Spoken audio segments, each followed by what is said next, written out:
doing. So yeah, just open up your case study. So I thought I'd just give a bit of a run through. I'm sure it's going to be fine.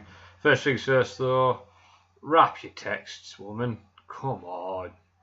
You at least know that one.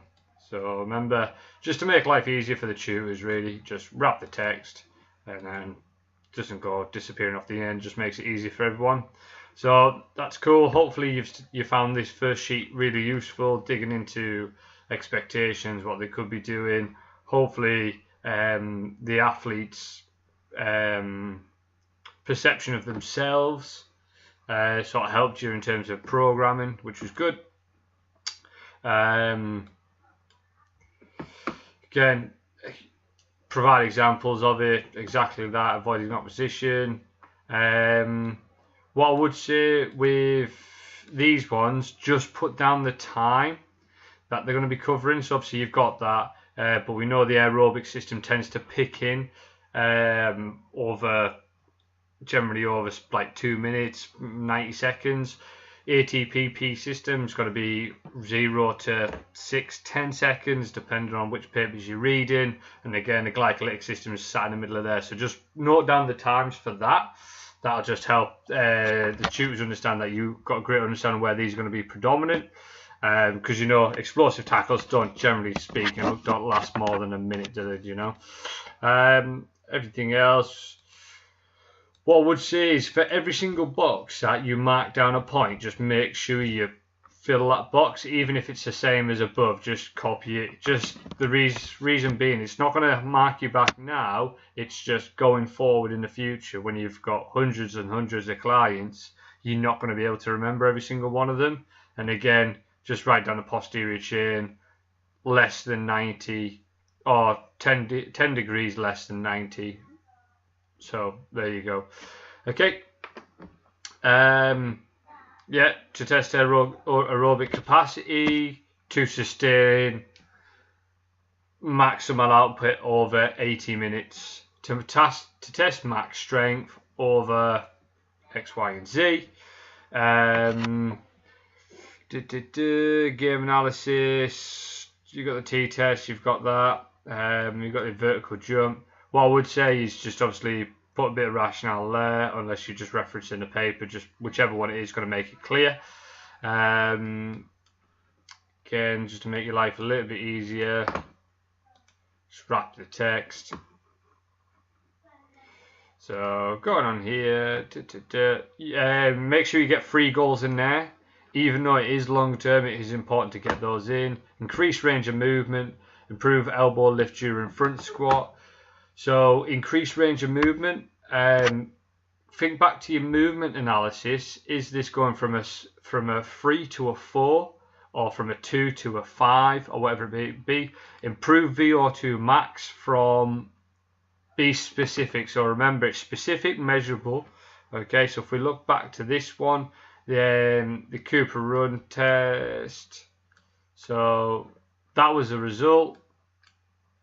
That's the ideal. What are you going to improve to get there? Is that going to be going to trying to get to 30.2? Well, make it mega specific. Okay. Decrease hip pain. Again, my version of hip pain is going to be different to your version of hip pain. So make sure that it is specific. So if it is decrease hip pain, if you want to use that one, I probably wouldn't. I'd look to increase hip range or something along those lines, something that is measurable. Okay, because hip pain, it's not measurable as such, it's more subjective. Okay. You've got that one. Improve t-test speed by a minimum of 4 seconds. Improve power test by a minimum of 2 seconds. Perfect, perfect, perfect. Specific. It's measurable. You can measure it. Okay, we just need to see them added in there. We need to see them added in there. So wrap your text, woman. Max there subsequently. Okay, exactly that. It's a bit of a roundup of why that's going to have a knock-on effect on his performance on the pitch, which is great. There you go. Perfecto. Right, this is probably the bit where you were worried. Functional movement screen. TMA woman. I'm only joking. Okay, so you got this. Just remember, write down your mesocycles in there as well. So, for example, don't worry about this. So if you merge in center, that might be mesocycle 1, and then that might be 2, etc, etc, etc. Just so you can hone in on that, so the tutors can hone in there. Okay, league games. Again, with these ones, just remember merge in center this full-on box. I'm going to lose one of the things, but just merge and center that, and then when you drag that down, you've got a bigger text box to write into.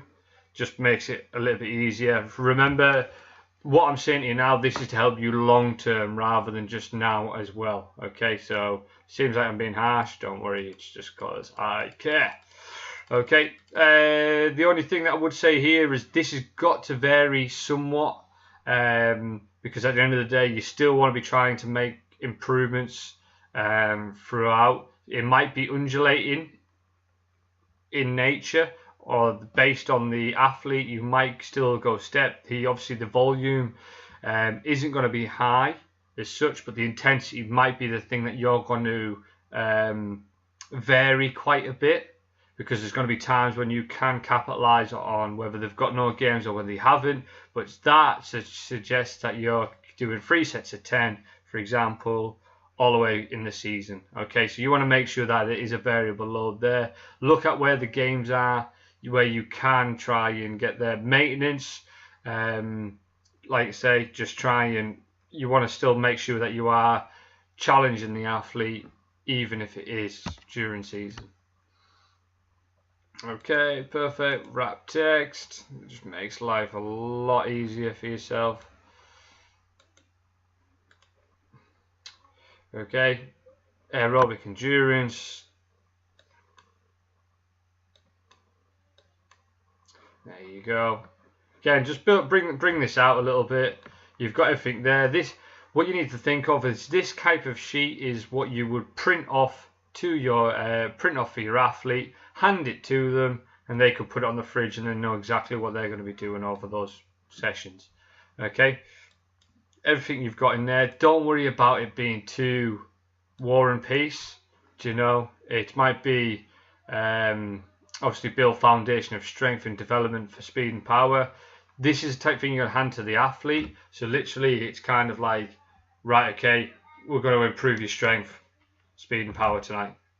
Okay, so don't worry too much about having too much detail in this.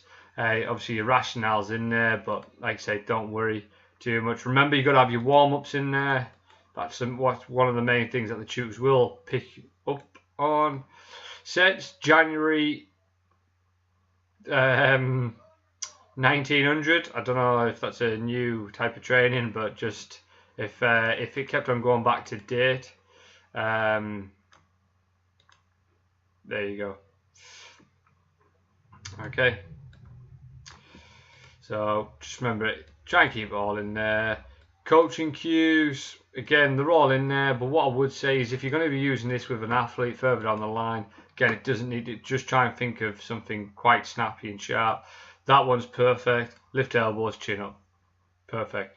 Okay, so just get the injury prevention work. So that is going to be the work that they're going to do on their lats. Obviously, that's going to be working on getting them into front squat as well. But you know that also for a rugby player, you want to be looking at ankles, knees, hips. So basically, is that going to be glute band walks, and then that going to be built into your ramp warm up, etc., etc. So make sure you get the ramp warm ups to raise, activate, mobilize, potentiate.